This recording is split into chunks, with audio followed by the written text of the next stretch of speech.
আগে জানতাম না যে এতটাই স্বাদ ও একদম সহজ বানানো।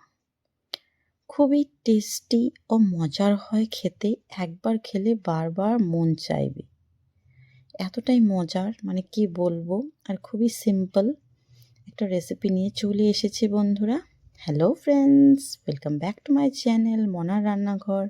মনার রান্নাঘরে তোমাদেরকে অনেক অনেক ওয়েলকাম এবং ভালোবাসা। তোমরা কেমন আছো? আশা করছি তোমরা খুব ভালো আছো। আমিও কিন্তু অনেক অনেক ভালো আছি।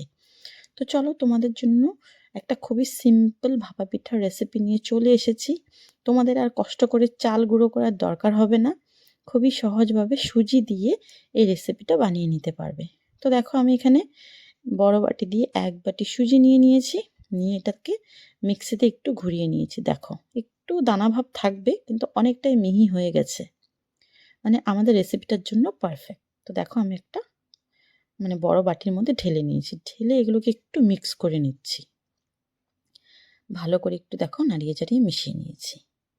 তো এখন যেটা করব সেটা হচ্ছে, আমি এখানে দেখো যে বাটিটা দিয়ে 1 বাটি সুজি নিয়েছিলাম, সেই বাটিটা দিয়ে 1 বাটি আমি দুধ নিয়েছি, উষ্ণ গরম দুধ। তোমরা চাইলে এখানে উষ্ণ গরম জলও নিতে পারো, তোমাদের যেটা পছন্দ সেটা দিয়ে তোমরা করতে পারো। আমি এখানে হালকা উষ্ণ গরম দুধ দিয়ে এটাকে ভালো করে দেখো উইক্স দিয়ে ফেটিয়ে নিচ্ছি। দেখতে পাচ্ছ, ভালো করে কিন্তু এটাকে ফেটাতে হবে, মিলিয়ে নিতে হবে। দেখো, খুব ভালো করে নেড়ে চেড়ে কিন্তু এটাকে আমি মিশিয়ে নিচ্ছি। এই দেখো, খুব সুন্দর করে মিশে গেছে। তো আমার 1 বাটির থেকে একটু বেশি দুধ লেগেছিল, সেটা তোমাদেরকে দেখালাম না। আর একটু লেগেছিল হাফ বাটির থেকে একটু কম। তো তোমরা তোমাদের মাপ মতো দিয়ে নেবে, তোমরা দেখলেই বুঝবে। এই দেখো, এমনটা হবে। এখন আমি যেটা দেব সেটা হচ্ছে গিয়ে গুঁড়ো চিনি। আমি এখানে 2 চামচ গুঁড়ো চিনি দিয়ে দিচ্ছি, তাহলে খুব সুন্দর খেতে হবে। তো আমি গোটা চিনিটা না দিয়ে চিনির গুঁড়োটা দিয়েছি। তোমরা চাইলে চিনি গোটা চিনিটাও দিতে পারো। গোটা চিনিটা দিলে একটু সময় লাগবে মেলাতে। আর একটু সামান্য আমি নুন দিয়েছি, যেহেতু পিঠাতে দেখবে একটু নুন না দিলে কিন্তু একদমই খেতে ভালো লাগে না। তো দেখো, নুন দিয়ে আবার খুব ভালো করে মিশিয়ে নিচ্ছি। এই উইক্সটা দিয়ে খুব ভালো করে মিশিয়ে নিয়ে এখন আমি এটাকে চাপা দিয়ে, একটা ঢাকা চাপা দিয়ে সাইড করে রেখে দিলাম। এখন আমি একটা কড়াই গরম বসিয়ে দিচ্ছি। কড়াই গরম বসিয়ে দিয়ে দেখো, আমি এখানে ওই বাটিটা মেপে 1 বাটি নারকেল কোড়া দিয়ে দিলাম, আর হাফ বাটি গুড় দিয়ে দিলাম।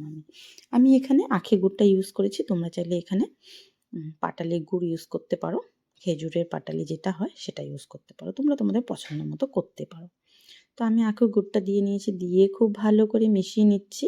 মানে নারকেলটার সাথে গুড়টা যেন খুব ভালোভাবে মিশে যায়। আর তত পর্যন্ত আমাদের মিশাতে হবে এটা, যত পর্যন্ত এটা খুব ভালো করে মিশে না যায়, আর একটা ডোর মতন হয়ে না যায়।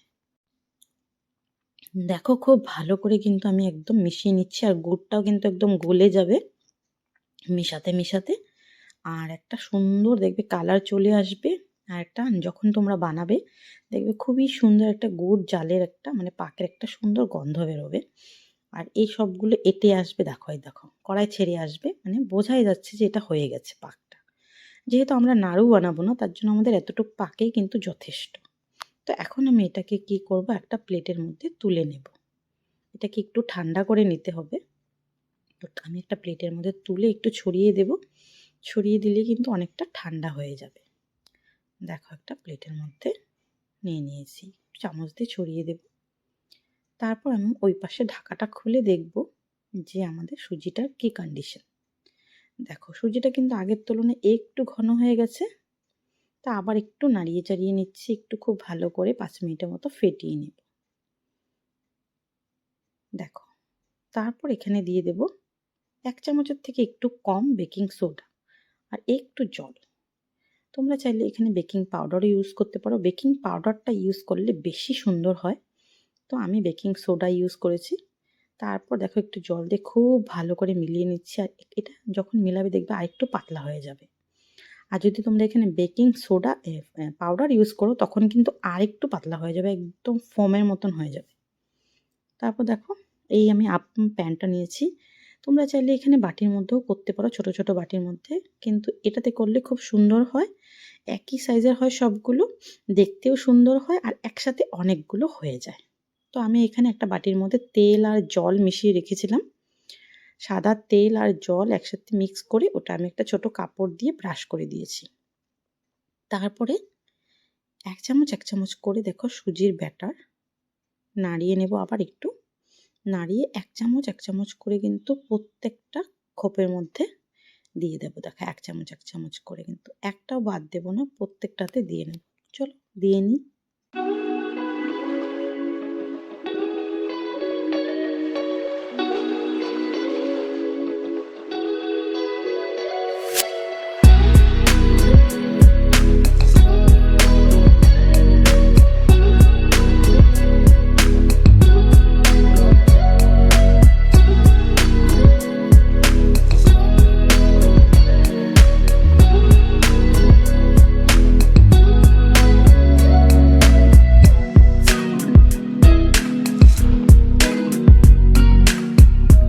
তো দেখো বন্ধুরা, আমার কিন্তু দেওয়া হয়ে গেছে।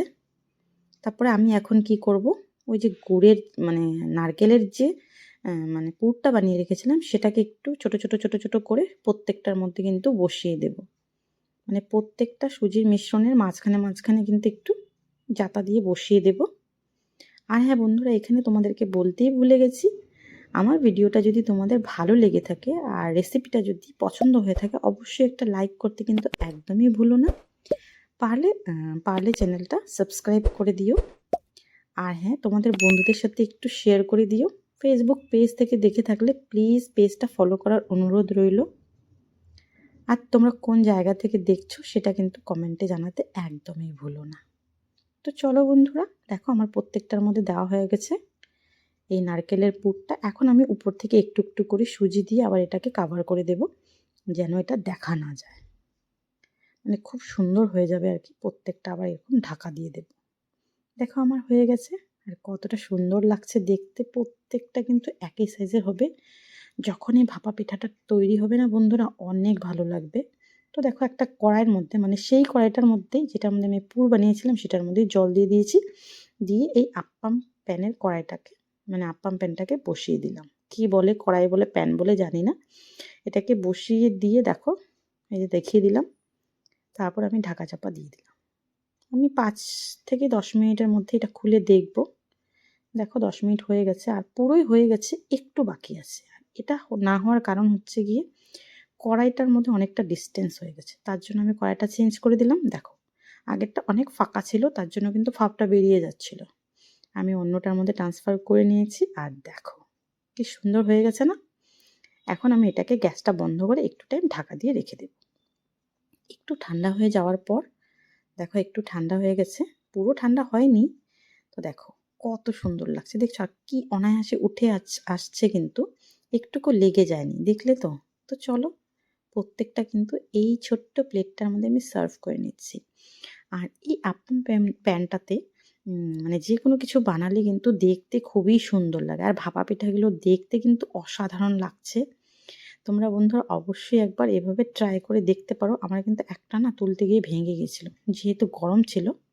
তোমরা কিন্তু তাড়াহুড়ো না করে আস্তে ধীরে করবে, তাহলে কিন্তু তোমাদেরটা ভাঙবে না, বুঝলে বন্ধুরা। তো কি খুবই সিম্পল না, ভাপা পিঠা যখনই খেতে মন চাইবে তখনই বানিয়ে নাও, চাল গুঁড়ো করার কোনো ঝামেলাই নেই। কেমন লাগলো রেসিপিটা অবশ্যই জানাতে ভুলো না কিন্তু। তো চলো বন্ধুরা, আজকের জন্য টাটা।